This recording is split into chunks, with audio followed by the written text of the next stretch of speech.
10-year note yields moved lower midweek, today closing at 428, slightly lower from yesterday's close, but more importantly, we saw a very narrow range, only about 4 basis points today, and that comes after yesterday's roughly 5 basis point range, culminating in a 2-day range of 6 basis points, and this amid the Fed chair's semi-annual testimony to Congress. Yesterday he spoke to the Senate, today he spoke to the House, basically reiterating his comments from yesterday, talking about the Fed being pleased of the direction of inflation. However, there is still work to be done to get us to their 2% mandate. Likewise, he didn't give any specifics about when the Fed might start cutting rates. I think prior to the Fed chair's testimony, the market was looking for some clarity. It did not get it, at least not yet.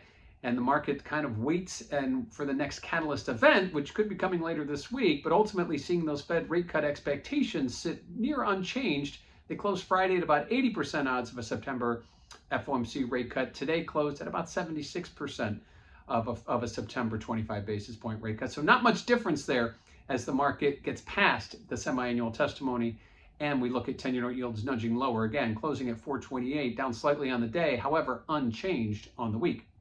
Now, what does this mean for volatility?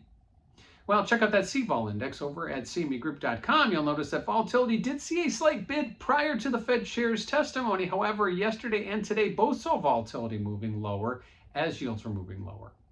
Lastly, let's talk about what we have tomorrow. Tomorrow is Thursday, which means we get our in-the-moment look at the job market via the claims number.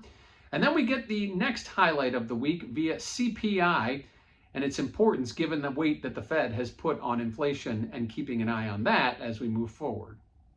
We will also have a 30-year auction to boot after earlier this week we had a 3-year and today's 10-year note auction, both which were received well by the market.